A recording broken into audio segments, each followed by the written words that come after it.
2, 1. Hello, everybody. Welcome back to another episode of the 9-Hole Podcast. This is your host, Ian Miller. You know what the 9-Hole Podcast is about. I try to give insight and information to the next generation of 9-hole hitters, the next generation of players that want to do big things in the big leagues, right? Overcome obstacles and get to where they're going. Today, I am joined by somebody that I've grinded with, somebody that I've looked up to, and somebody that I am extremely proud of. Emilio Pagán, relief pitcher, bullpen piece, new signee with the Cincinnati Reds. Pagan, how you doing, brother? It's a pleasure to have you here. Dude, I appreciate you having me on, man. You good? You hear me? I'm kind of losing you a little You're bit. good. Let me make sure my internet's all good. No worries, bro. All no right. worries, man. You good here? Yeah, I'm good. Can you hear me? Yes, sir. Yes, sir, man. How you doing? How you living? I'm doing great, man. Just trying to get ready for the season. Before we go any further, like I told you when we were texting about me coming on, I need you to stop being so humble about your career, man. You were a great player, and you weren't just a 9-hole hitter. We talked about it when we lived together. We talked about it on the road together, and I'm proud of you, man. I'm happy for you and your family, and I'm glad you had me on. Ah, man, that fires me up. I appreciate it, brother. Dude, I was fortunate enough to maximize like everything I had. Dude, coming up through the minor leagues, we'll touch on it, like the development, the process of grinding, getting to where we were at. Like I was an outfielder that could just run, right? And the defensive piece came a little bit later, right? Being able to slow the game down and then being able to get the ball out of the infield, that came a lot later. But like, dude, being able to kind of maximize everything and take it as far as I could, man, that's what it's all about, brother. So I appreciate that, dude. So spring training is ramping up, dude. You're full go. I know you got an off day today. How's the life, man? Like, how are you feeling? How's the mind? How's the body, dude? Just take me a little bit through that. Everything's good, man. My body feels good. My arm feels good. Those are, obviously the first things everybody's asking about. My mind is good. I wish my family was with me. My wife and my girls are back home in Charlotte. Just part of getting older, like my daughters are now older, and so they're in school. And so, come opening day, they'll get to come out, and my wife will do the homeschool thing. And but up until then, they need to be in school, and they need to be with their friends and getting that social aspect of their life too. So they're looking forward to baseball season. They enjoy it. My youngest daughter, Lexington, she was already asking me if there was going to be playoffs this year in Cincinnati, because she really enjoyed the playoffs last year in Minnesota. So, we got to do our job and get her there. So, but we're looking, and everything's good. Oh, that's awesome, brother. I'd love to hear it. So obviously you went through like the free agent process this year. I don't know a whole lot about it, right? There's a whole lot, there's rules, right? Arbitration 1, 2, arbitration 6. I don't even know that stuff. I don't know what kind of, the pressure was like, dude, but you were on a 2-year deal. Is that a weight off your shoulders, dude? So obviously, like, you're outside of the rookie contract, you're outside of the arbitration, like you are locked in, dude. You are where you're supposed to be. Is that pressure on you, or is that pressure off of you, dude? How is that? I can't speak for everybody, so I'll just speak on my personal experience. So coming up, this, man, I signed for $5,000 out of the draft. And I always knew, and I wouldn't say knew, but I believed that if I was given an opportunity to keep moving forward and get to the next levels and then eventually into the big leagues, I believed in my ability to compete. I've never had the best stuff on a team I've been on, but I just believed that if I was given an opportunity, that I'd be able to make the most of it. And so I ran with that really for my first 3.5 years in the big leagues. And then you start getting into the arbitration process, and you can't help but think about the amount of money that you're about to hopefully make, just because it's unbelievable. And coming from where I signed for $5,000, you start talking about $1 million, $1.5 million ARB1. I mean, it's honestly mind blowing when you're going through it. You're like, how in the world did this happen so fast? So I tried really hard not to think about it. I mean, but we're human, you know, and I want to provide for my family and for my daughters and, you know, hopefully for their daughters and their sons or whatever when they get older. So this window is super short. And so naturally I started thinking about it, you know, and I think it got a little bit out of control for me as far as the mental side goes. Just I caught myself thinking about it all the time, and I wouldn't say worrying about it, but just, you know, I wanted to maximize my earning capabilities, and I think it did kind of, you know, kind of run the wheels off the wagon a little bit on the field, because I caught myself, you know, like as a reliever, you can really only add value to yourself in arbitration through leverage innings, holds, saves. Mm. You know, the big out in the fifth inning when you come in with the bases loaded and you punch two guys, like as awesome as it is, it doesn't really add any value to you in arbitration. Like it Really? doesn't really do anything. And so, not that I wouldn't say I talked about this with Ken Rosenthal the other day, and not that I had like a selfish attitude towards it, but I found myself, like, because I was thinking about it, you know, away from the field, that when I'd get those big opportunities early in a game, I wasn't as excited for them. And so I had to kind of shift my mindset. And that happened last year, my last year of arbitration with the Twins. I just kind of told myself, you know what? Like, I've already made way more money than I ever dreamed of making playing this game. Like, I'm just going to go have fun. I'm just going to go and treat every inning like I'm just playing catch in the backyard. And I really don't care like what inning I throw. Can I handle the ninth inning? Sure. Yes. I know I can. I know I'm talented enough. I know I compete well enough to be a closer in the big leagues. I know that. But I just went back to just being me and just, you know what, as soon as I get handed the ball, I'm going to go dominate. I'm going to go have fun. I don't care what inning it is. And that was a weight off my shoulders, not necessarily the free agent contract or whatever, having a 2-year deal.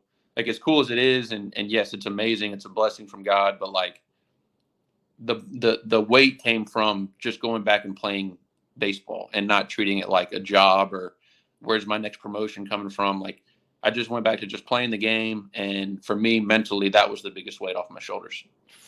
Dude, that is absolutely incredible. I always wondered, dude, like you see these guys that get these big, massive deals and then kind of right away, I don't know if it's added pressure or they feel like they need to live up to the expectations. They play into it and they achieve it. They get the contract, they garner that attention. And then once they get it, maybe they have a little slump going into it. Like I always wondered about it. Obviously, like the mentality has played a strong, important piece in your career, getting to where you're at, dude. We'll dive into that with the mindset. You started touching on it. I'm getting excited already. Where you're at right now, right? So you're feeling good, you're looking good, man. The mind's good. The preparation with the off season, dude. What is that like? So you've been healthy, dude. You've been healthy. You've had great years. Like when the season's done, do you take some time off? Like, do you take time off from throwing? Do you take time off in the weight room? I know what we've done in years past. We'll also kind of dive into that, right? And the development and the grinding in the minor leagues. But like, dude, what is an off season like for you as you're kind of preparing for another big year? Man, I've tried all kinds of things, and just because, you know, you only get one shot at this, so I didn't want to try one routine in the off season, and it, you know, whether it went good or bad, and be like, you know what, that's my routine from now on. So I wanted to try multiple things, you know. So coming up through the minor leagues, you know, me and you, we moved out to Arizona together. We lived together. We were at the complex all off season. Tried that. Went home, you know, got a membership at a 24-hour gym down in downtown Charlotte. Did all my throwing there. They had like a brick wall in the back. I talked to the owner. I was like, hey, can I throw these plyo balls into this wall? You know, with headphones on by myself. Tried that. I've done the baseball facility type stuff at a gym called Showcase Baseball Academy in Charlotte. They were awesome to me and a couple of my buddies that I've trained with the last handful of years. So I've tried that. I've over the last few years bought some gym equipment and built my own weight room at home, and done my own throwing at home into a net. So I've tried that. And so I wouldn't say that I have like this nailed down, super regimented routine that I know I'm going to do as soon as the season ends. I have certain things that I want to do. And so, I've done the take time off from throwing. I've done the don't take any time off from throwing, and I'm throwing the day I get home from season. And these are all just like ideas that I've heard from guys that I've played with, like guys that have had long careers, guys that have had short but very, very good careers. And, a lot of it is just trial and error for me. And so I know when I get home, I want to get into the weight room pretty quickly. So I'll generally take 2 weeks off from lifting, and then I get back into the weight room and start doing a lot of strength building stuff. I don't really focus too much on the mobility early in the off season, which I know is different from some guys. Some guys get in and they just stretch and do mobilities and whatever for the first month or so then they can add the weight aspect to it. I don't enjoy the mobility stuff, and so I just don't do it. You know what I mean? I try to make it to where I'm enjoying what I'm doing. That way, it doesn't feel like a job. And so that's kind of, there's little things along the way that I go to. But as long as I'm throwing and long tossing by like early December, and then I can be on a mound by around January 1st, like I know everything else will take care of itself. And so there's little like hurdles that I try to hit along the way to get there. But as long as I'm ready to touch the mound, like right around New Year's, then I'm ready. Oh, that's fantastic. So I've always heard the importance of routine, right? Some guys can remain stuck in the routine and it almost becomes a crutch. Like, oh, dude, Right. I didn't start throwing by October, so now and then the wheels start spinning. It's like, dude, you find success doing one thing, but like I've always heard, I feel like I've watched the McGregor documentary, and I've heard this thing back in the day where it's like he said, improvise, adapt, and overcome. And dude, he said that. I think that was in the documentary back in like 2018 or something like that. And I still like just play it in my head. Adapt, improvise, overcome, right? So if something doesn't go your way with a routine, or you are in a certain area where you can't do a certain type of exercise, it's like, dude, you will adapt, you'll improvise, and you'll overcome. That's so sick. Like being able to hear that, dude. I absolutely love that, man. I want just talking about the journey to get to where you're at. So I've had some dudes on here. Obviously, this is the 9-hole where we talk to the next generation of 9-hole hitters, give them insight, right? And just try to fire them up a little bit. Let them know that everybody's story is different. Dude, you don't need to be a first rounder or a full ride type of player to get to where you want to go, right? If that's your dream, like you can overcome obstacles to get there. So I wanted to hit on how you got to where you're at, dude. So let's talk about college, bro. Yep. So you got taken in the 10th round out of Belmont Abbey, right? D2, but you didn't start there, right? No, I started at Gardner-Webb University, a small D1 in the Big South. I committed there as a shortstop, and learned pretty quickly that I didn't have the elite quickness or the speed to play shortstop. So I got moved kind of all around the diamond, man. I played some left field, played some first base, played some third base. And all along the way I was pitching. But I never wanted to be a pitcher. I didn't want to pitch. I wanted to play third base. I wanted to hit homers. I wanted to be that guy, And so I think because of that mindset, like it took the pressure off of performing on the mound, and I could just go throw. Like I always had a strong arm, very similar to you. Like you had a bazooka from the outfield. And so, I knew if I got on the mound and threw it over the plate, like hitting's hard. I knew it was hard because I wasn't very good at it. And so I just tried to take that onto the mound. But yeah, I never wanted to be a pitcher. I wanted to be a third baseman. I had a very arrogant approach. I was going to be on the heater. And so because of that, I swung at every breaking ball that bounced in front of home plate, no matter what. And so, yeah, that's kind of how college went. And then, yeah, the Mariners called. I got an opportunity to play pro ball in 2013 draft and ran with it. I love that, brother. I just kind of getting flashbacks to, man, I was in Everett, like we were in Everett, and I'm playing right field or center field. I forget what it is. I called off, I think Austin Wilson at the track at home, dude. And I caught it, and I tried to throw him out at home, and I sailed it. I let it go up here, and it just went beep, like 3/4 of the way up the backstop, dude, from the outfield. Like, just absolutely let it eat. I think I got benched after that, bro. But it was good times, man. Good times. So remember that throw, and we got back to our hotel room that night, and kind of not saying anything. I don't think I pitched that day, and it was kind of quiet. We were sitting in our, we had the double queen bed or whatever. And you look over at me, and you go, "Hey, can we talk about that throw today?"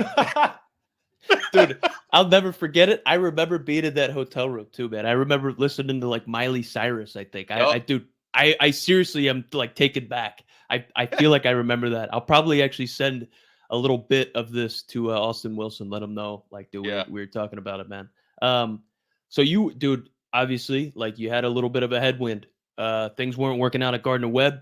You had to go to the D2. You had to go to the D2 route. You had to get on the field and you had to do your thing. Even though you're facing those trials and tribulations, like, did you know that it doesn't matter. Like, you're a man on the mission. Like, do you know you're going to be a major league pitcher at that time? Obviously, the pitching was kind of secondary, but did you know, regardless of where you're at, you're still going to be a major league player? Like, is that confidence still there at that time? Yeah, 100%, man. And I don't, like, looking back, I don't know why I was there. Like, I didn't have amazing numbers. I didn't throw 95 miles an hour. I was 88 to 92. Like nothing about me should have been like, this guy believes he's going to be in the show. You know what I mean? Like, nothing about me said I was going to be a big leaguer, but for some reason, I believed it. I just thought that if I got a chance to play pro ball, like, I was going to make it. And I've given a lot of people have talked about that. Have asked me, like, did you always know, recently after I signed the deal with Cincinnati? And I keep coming back to the same answer. Like, my mom and dad, man, like, they always supported me and my brothers no matter what we wanted to do. And it never felt like this unreachable dream scenario. It was just like, no, hey, if you want to do it, like, we're going to support you. Like, you need to work really, really hard. But if you work really, really hard and you're dedicated to it, like, it's a reality. Like, people do make it. It's not impossible. Is it improbable? Yeah, but it's not impossible. Guys make it to the big leagues. And so, for me, I just figured, why can't I make it? I throw strikes. I'm not afraid of any hitter that gets in the box. Like, yeah, some hitters are going to get me. Like, they're going to clip me, sure.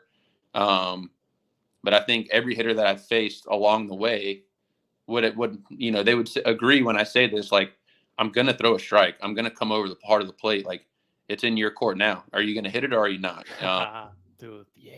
And so that's kind of the way I've always went about it. You know what I mean? Coming up through the minor leagues, like, there was a couple of years where I was the last guy in the bullpen. Like 2015, we go to high A. I didn't throw for the first like 7 days of the season. And I'm thinking, I'm probably going back to Clinton here soon. So this first outing better go really well. And then again, the next year in Double A, like, we go to Jackson. We're there together. I didn't throw the first 2 series. And those are 5-day series. I didn't throw at all. My first outing came in Chattanooga, and I'm like, this better go good or I'm going back to Single A, or worse, I'm probably going home. And so those doubts still ran through my mind. I just always believed that if I was given a fair opportunity and a shake, like, to go out and perform, that I'd be able to do it. Oh, dude, that's fantastic. Obviously, like what you're saying, the support system from the family, your parents, dude, can make anybody rise up, dude. That's fantastic. The support, you got Jordan, you got the family behind you, dude. It's tough almost to fail when you got like that loving support system behind you, like having your back anyway, and the unwavering confidence, dude. Even if you have to trick yourself into thinking it, like, dude, that is unbelievable. Like, being able to have that confidence there, bro. It's even when things aren't going well. Like, dude, I'm at fault for this playing GM.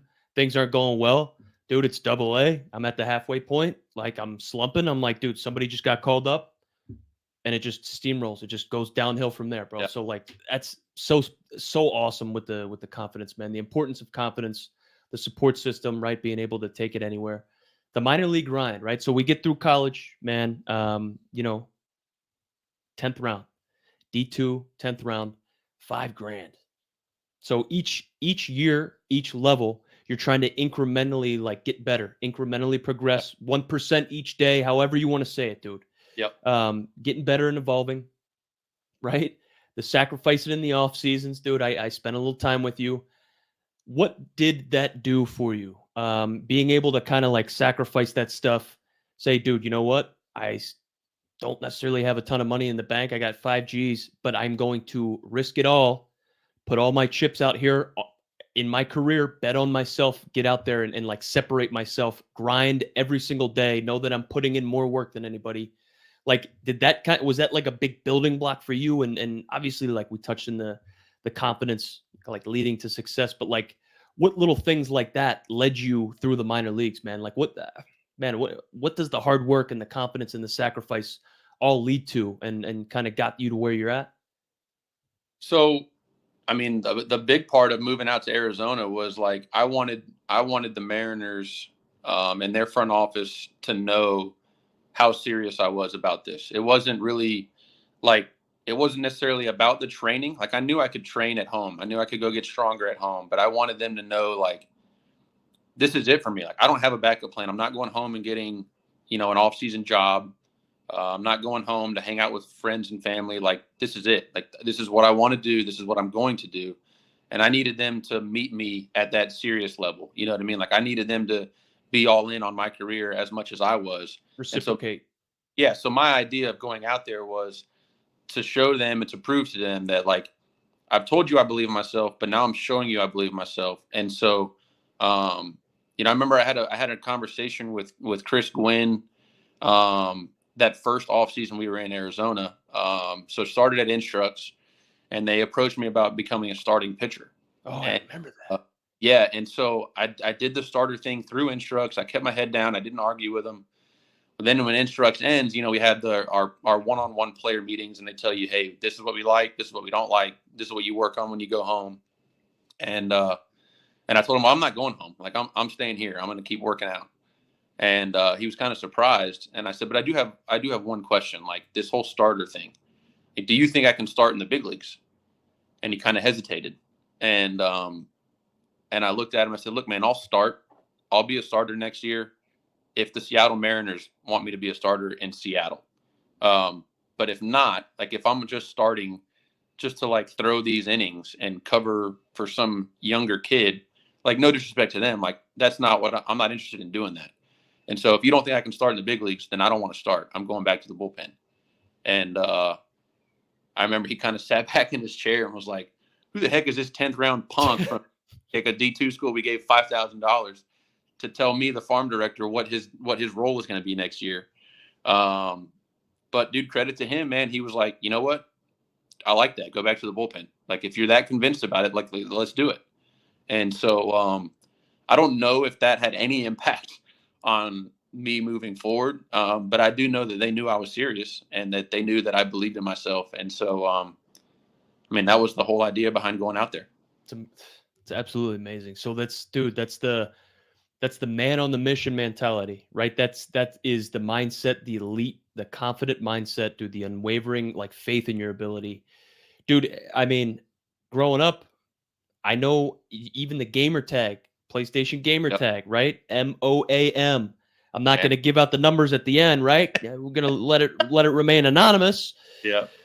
But man on a mission, that's what it stands for, dude. Like we touched on the confidence as being a huge part of your game. You even alluded to, man, you're throwing 88, 91 in college. You're not 6'8" throwing 102, right? So how are you going to separate, dude? Was that mentality, that mindset, like that's the separator? Dude, what kind of like role did that play in it? I just kind of wanted to touch on when I noticed it. Right. Yeah. Obviously, I knew that you were confident, but I have it written down here. You went, I think it was like 2016 or 2017. I don't remember what it was. It might have been the off season and then going into spring training. I forget. Yeah. But you went and you did something with like Team Puerto Rico or Puerto Rico. I forget what it was. And dude, when you came back, like you were different. And I'm not saying that you were throwing 8 miles an hour harder. But like when you came back, it was almost like, yo, dude, something's different about this guy. Like, I don't know if something clicked or what, but like you came back and dude, I could see like the confidence coming out like through the pores in your veins, brother. Is that like, has that always been the separator for you? And has that gotten you to where you're at right now? So Team Puerto Rico 100% changed the trajectory of my career. So it was kind of like a 2-year process though. So I went in 2015, played in the Premier 12 overseas, where we go to Taiwan, we go to Japan.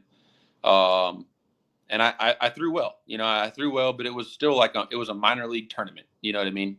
International tournament. And so I threw well. Didn't think much of it, more than it was just like really cool to represent Puerto Rico, represent my dad's side of the family. While playing the game that me and my family love. And then when the tournament ended, our manager, Edwin Rodriguez, our bench coach, Carlos Baerga, they came up to me like as we're leaving the team hotel. We lost in like the quarterfinals or something to Japan. Kenta Maeda actually threw that game. That was my first time really like understanding like big leaguers are just different. You know what I mean? They're just better. And so we're leaving the tournament or the hotel, and they came up to me and they were like, "Hey, we'd like for you to be ready to play in the WBC in 2017." And that's when it finally like hit. Like I've always believed I could do this. I can play at the big league level. And while the WBC is not a major league game, I mean, people who watch the WBC realize those aren't like regular season MLB games. Those are playoff games. And so, I didn't know what I was getting into, but I knew that they wanted me to go play in that. Like I needed to be ready. And so 2016 comes. So 2015 had that tournament. 2016, we go to AA together. I'm a first half all-star in the Southern League, still not throwing very hard. I'm like 92, 93, 94 at this time. But I had the best numbers on the team in the bullpen. And I get called in to Brownie's office there in Jackson. And like in the back of my head, I'm like, I might be going to the big leagues right here. You know what I mean? Like I'm doing it. I haven't given up a run in a month and a half. They send me to AAA. And while I was super thankful and excited to go to AAA, like I also kind of wanted to know, well, why am I not going to the big? All I've heard in spring training the last 4 years is if you can play in AA, you can play in the big leagues. I'm not only playing in AA, but I'm dominating AA. Why am I still not good enough to go to Seattle? And like 2 weeks later, Edwin Diaz and Dan Altavilla go to the show. I remember, dude. They go to the show, and I'm like, wait a minute. I love both of those guys. Like I played with those guys. They're my boys. Like when you're in the bullpen together, you get on a different level of close because you do more stuff with your bullpen mates than you do with your family in season. And so they go to the show, and I'm like, wait a minute, I had better numbers than them. Like, what's the difference? Well, the difference was they were throwing 98 miles an hour. And so 98 plays a lot better in the big leagues than 92 does. And so that was when it clicked physically for me. It was like, all right, I need to go home this offseason, and I just need to throw harder. Like the mindset has gotten me this far. It's gotten me to AA. It's made me a AA all-star. That's awesome. But if I want to be the player that I want to be, like I need to take a physical jump now. And so I started doing the Driveline program that offseason. And then that was leading into the 2017 season that you're referring to. So I come back to spring training, 2017, and I'm there for like 3 days. And then I go to the WBC. And so I hadn't thrown yet a bullpen for the Mariners at the time. My first bullpen with Team Puerto Rico, I'm like 94 to 96. I'm like, I'm freaking out. I've never thrown this hard in my life. You know what I mean? And I just remember being super, super excited. And then when everybody says you have that moment where you realize you do belong, right?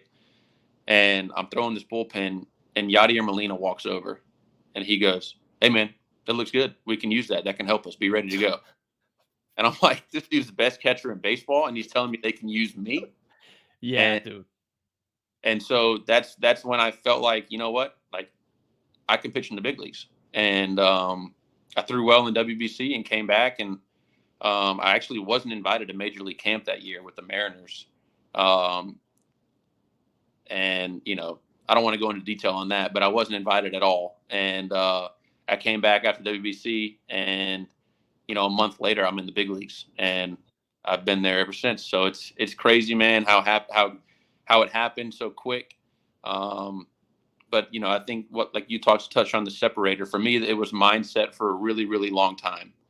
You know, I just always pitched like like I was 6'8", like I was throwing 100. That's just how I pitched. I leaned on my fastball. I attacked hitters. But it got to a point where I had to look in the mirror and realize, like, I'm just not as good as the guys that are going to the big leagues. You know, like, I had to be honest with myself. I don't throw 95 miles an hour. I don't have a devastating slider. Like, my changeup was probably my best pitch for a long time.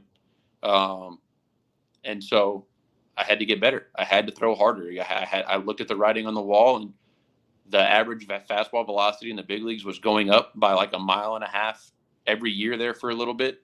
And so, especially for right-handed relievers. And so I went home. I was like, talking to Jordan, I'm like, I got to find a way to throw harder, or I'm going to be done here really quickly, because I'm too old to go back to AAA. And, you know, they're not going to keep me around.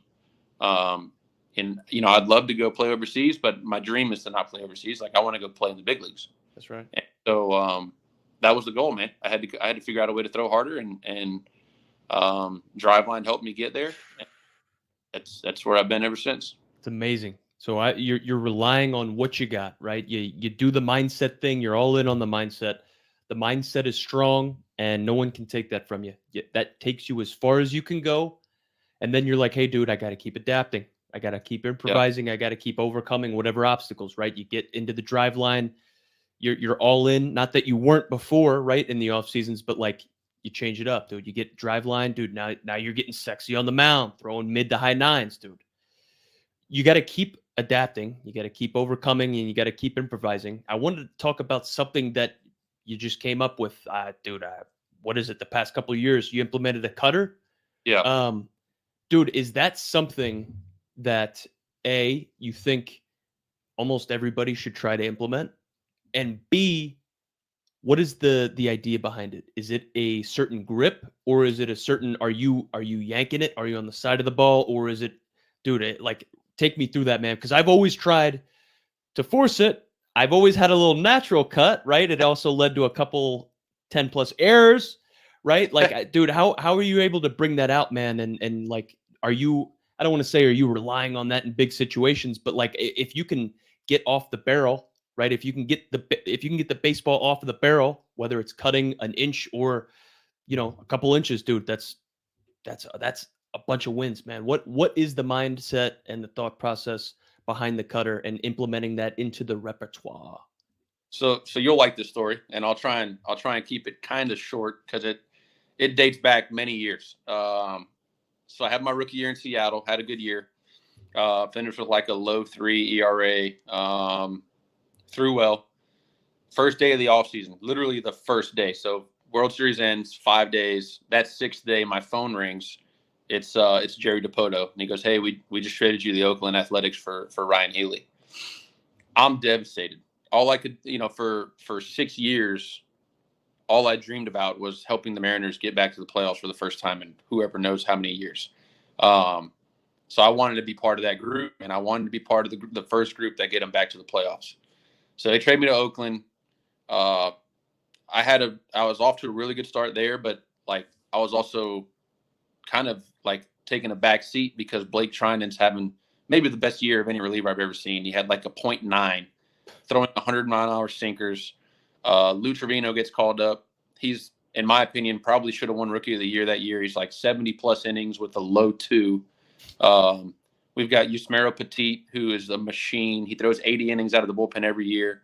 So I'm like sitting down in the back of the bullpen, not really throwing that much.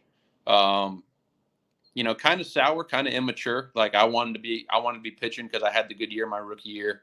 And so I didn't approach it the right way. I wasn't mature about the situation, and just understanding, like, hey, these guys they're throwing the crap out of the ball. Like, let's just ride them.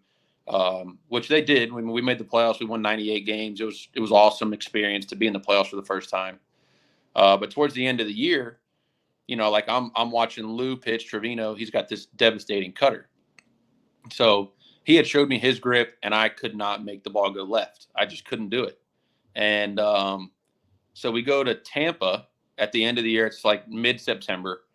And old friend Ryan Yarbrough's shagging fly ball in the outfield. Yarby. And so he goes to Tampa, and his career kind of takes off, right? And he's throwing this cutter slider pitch. So I mean, as soon as I get done with my catch program, I walk straight to him all the way across. He's like in the right field corner. I go all the way over and I go, Yarb, show me the grip. And he immediately knew what I was talking about. So he shows me this cutter grip. I threw like 3 into the bucket from right where he was standing out in right field. And I took it into the game that night. I'm throwing it in the game that night.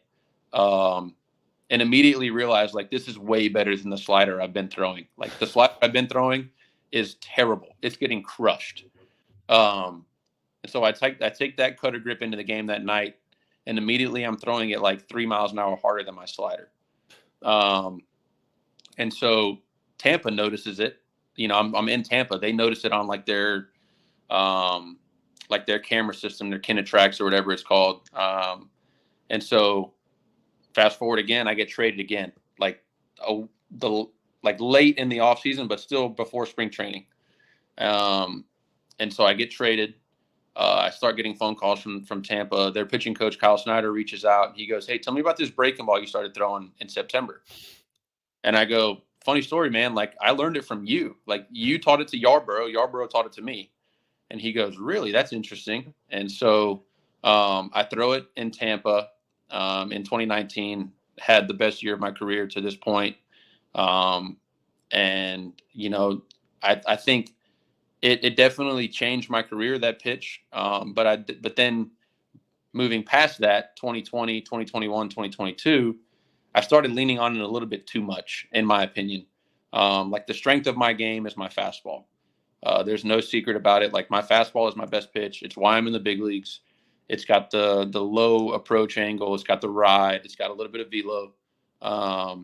And so I started leaning too much on the cutter, and it made it obviously not as good. You start seeing the same off-speed pitch 5-6 times a series, because if I'm throwing a lot, like I'm throwing twice in a series, and generally they try to get you in against your best matchup, so I'm facing the same guys. And so, you know, maybe the first 2 times I show it to them, I get a swing and a miss and a ground ball. Well, then the next 3 times, it's like, all right, hard foul ball, line drive, homer. You know what I mean? And I got to the point where I was trying to be unpredictable, but I was getting more hittable by being unpredictable. Ooh. And, you know, I was trying to throw my pitches 50-50% wise, but that's not who I am. Like, that's not understanding what makes me me. And so credit to the Minnesota Twins, man, and their pitching development. You know, they approached me at the end of 2022, and they're like, "Hey, you know, if we look back at 2019, you know, your pitch metrics are almost identical, but your numbers are drastically different. You know, why is that?" And we looked at it, you know, and they kind of touched on fastball usage. And so in 2019, my fastball usage was over like 55-57%. And then the years following that, it started slowly decreasing to the point where I was throwing more off speed than I was fastballs. Because then I added the split, and I was like split, cutter, fastball. Oh. And so I had this awesome year in 19. Everybody wants to talk about it, like what was different. Well, I got away from being me. I got away from being what makes me me on the mound. And then I go back last year to trusting my fastball more. I throw my fastball. I try to be around 55%.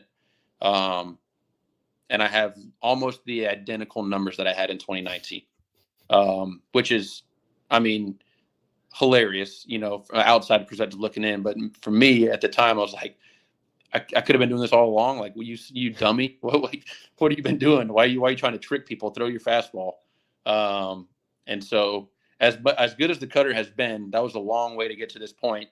It is a very important pitch for me, but my most important pitch is my fastball. And so, you know, I think for the younger kids and guys coming up, whether you're in college or in the minor leagues, like, it's okay to work on things. It's okay to try and get better in certain areas of your game. But also, you know, something that our pitching coach here in Cincinnati says a lot is be great at what you're good at. And so, like, for me, it's my fastball. My fastball needs to be great. I need to be great at my good fastball. For you is your speed. You know what I mean? Like, use your speed to your advantage. For other guys, it's their slider or their curveball or their changeup. And so, you know, that's the approach I'm going to take to it again, is just I'm going to be great at throwing my fastball. And then as soon as somebody turns a fastball around and hits it 470 feet, then I'll throw something else. That's fantastic, dude. So man, that fires me up. Be great at what you're good at, right? Don't try to be somebody you're not, dude, right? What got you here? What Right. got you here? That's absolutely fantastic to hear that, man. Like, something that I struggled with is, obviously I knew I had the speed. I knew that my legs were my strong suit. I was a little hesitant to fully buy into just, put the ball on the ground and run, button run, dude. I wanted to bang. I wanted to show, I wanted to prove it. And not that I was trying to hit a home run every single pitch, every single AB, but like, if you're not focused on just, hitting a line drive, staying short and compact, start casting, you start getting a little big, right? You start having holes, man. So it's awesome to hear that, man. It's awesome to hear, just like I said, man, the improvising, the adapt, the overcoming, that's fantastic. But being great at what got you here, being great at who you are and maximizing that is just, that fires me up, man. So that is something that I think my audience can absolutely eat up and just be able to consume wherever they're at, right? If you're a banger, go ahead and bang, right? If you have great off speed, dude, do your thing. Just being true to yourself, being able to take that as far as you want. That's amazing. Again, we're here with Emilio Pagán, man. Just an inspiring story, absolutely firing me up, man. I wanted to stop for a second and give a shout out to the sponsor of today's stream, the Leukemia and Lymphoma Society, more specifically, the Cleveland Student Visionaries of the Year. It is a philanthropic leadership development program for exemplary high school students. That is a mouthful. Highly motivated leaders embark on a journey of professional growth. Don't laugh, you'll make me laugh. Fostering professional skills such as entrepreneurship, marketing, and project management, all while working to raise as much as possible for the LLS. They are in the middle of their 7-week challenge to raise funds for the fight against blood cancer. The link is in the description. The donate link is up in the banner. It is a great cause for great people. Again, we are here with Emilio Pagán. Dude, I got like 2 more questions for you. I'm so grateful for your time. All right. So you've been around a little bit. You've played a couple different teams, man. You touched on being traded, man. You've touched on signing, multiple. You're in a great spot right now, right? I don't want to get ahead of myself.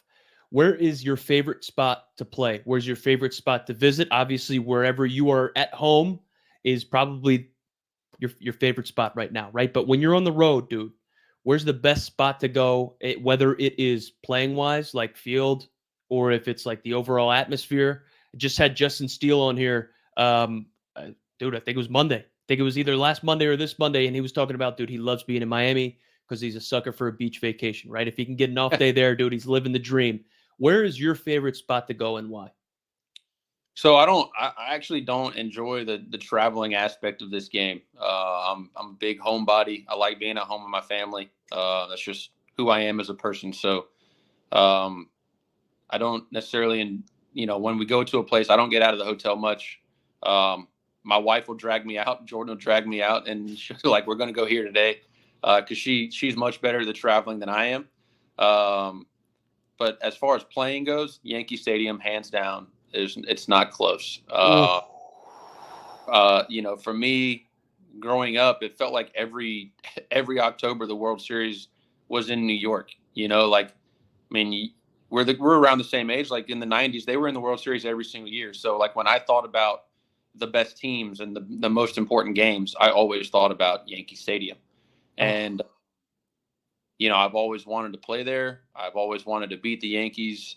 My parents grew up in Jersey, and so I've got some family and some friends up in New York that have come and watched me play, and it's just a special place, man. It's the mecca of sports, in my opinion. I mean, you think of some of the greatest championship teams of all time, like it's the New York Yankees. You know what I mean? And so I've always enjoyed playing there. The fans are ruthless. The teams obviously they're loaded from 1 through 9. Their lineups are always good. It's the mecca of baseball, and so I've always wanted to play there, and I take every opportunity there. Very special. Oh, dude, that's awesome, man. That's a spot that I wish I absolutely could have been to. I've spectated a game there, dude. I've heard a little bit about like how amazing the food is there and the treatment, Oh, right? So I've heard that you can get literally anything you want pregame, right? They'll have yep. sushi, like steak, whatever it is, postgame, like it is. You're at a 5-star restaurant. Is Yep. that true? Yes, 100%. They have the best food in the big leagues, and you can basically get whatever you want.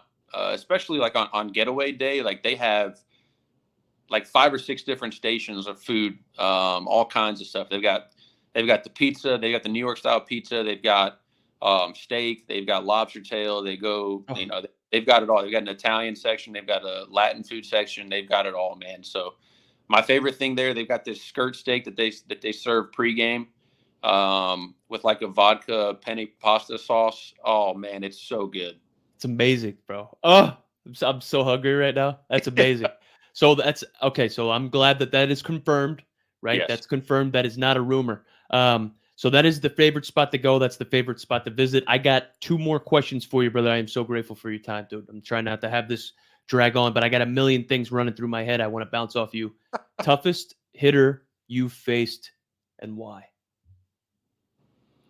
Man, I don't want to admit this, but I will. Alex Bregman, man, he controls the zone so well. Like you can't get him to chase. He's always on plane. Like his bat path is in the zone for so long. You know, we've had some good battles, man, like 12, 13 pitch at bats.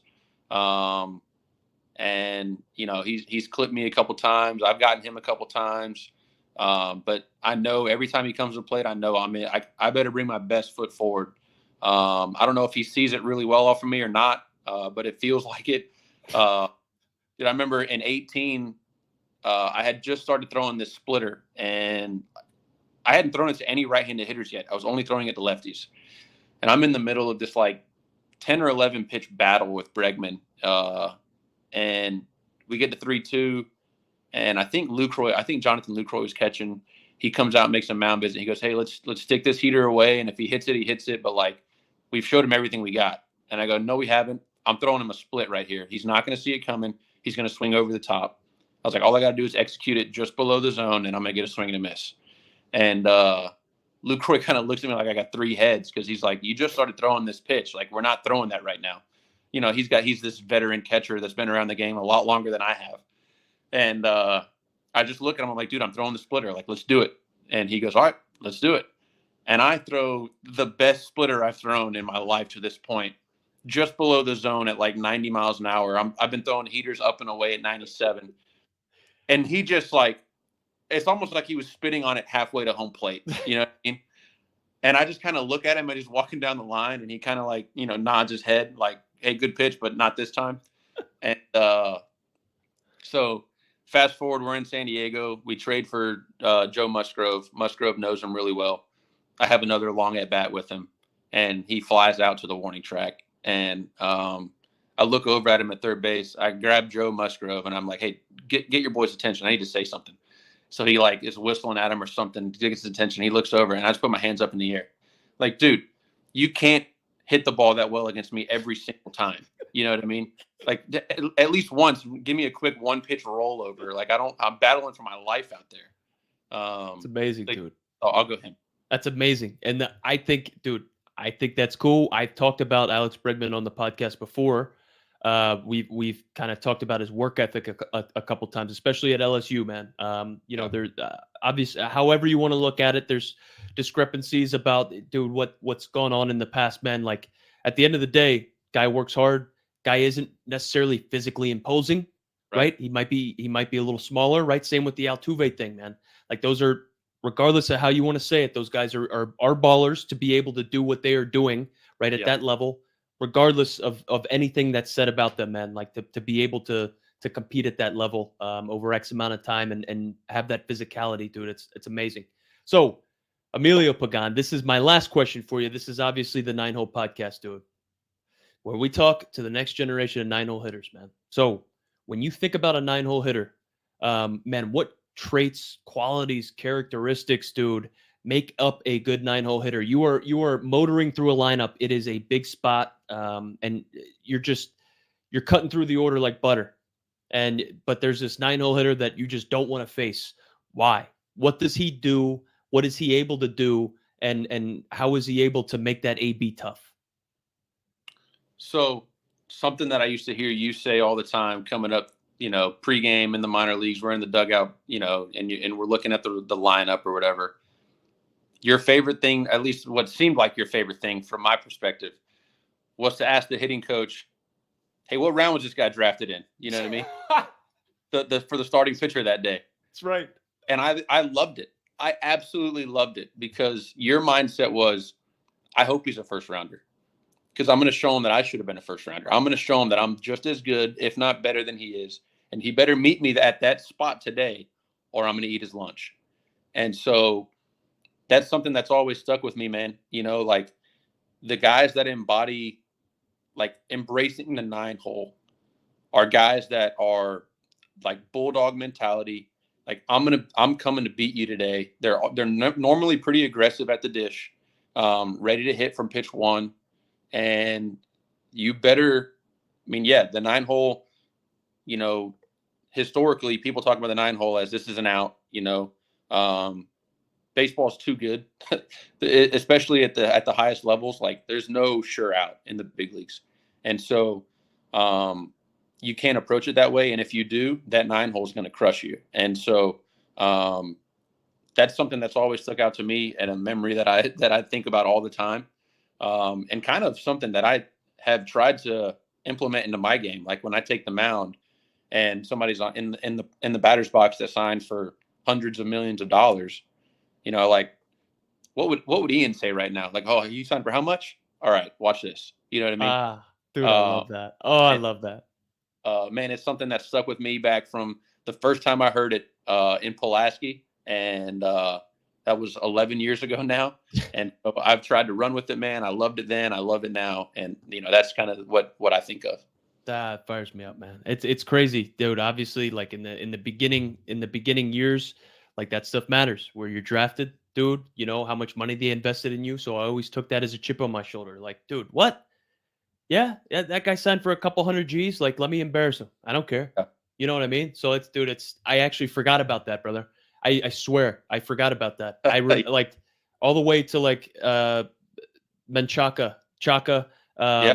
Dude, I had Will Venable on here. So Max was the hitting coach in high. I remember asking those guys all the time. Yeah, what round was that guy that dweeb drafted in? You know what I mean, dude? I remember that. It's crazy. Laugh so hard every time you asked him. Oh, dude, I remember that. I remember, brother. Good times, man. Dude, thank you so much for everything. I love the Ballingy group. The sweatshirt, man. Represent. Big time work. Pagan, thank you so much for your time, brother. Thank you for answering the gauntlet, running you through the gauntlet with all the questions, man. Thank you again, dude. Looking forward to the continued success. Looking forward to another huge year. Thank you, dude, for your time, man. Yeah, man. Hey, I appreciate you having me on, and we'll do it again sometime. I'm looking forward to it. I look forward to it after a playoff berth this year. Some success in the postseason, brother. Maybe we'll rendezvous. Maybe after the All-Star game when you go 1, 2, 3 or something like that, we'll rendezvous, dude. We'll talk about it. Thank you, dude, for your time. Everybody, thank you for tuning in. We will catch you tomorrow for Blast Motion. Woo! Appreciate you.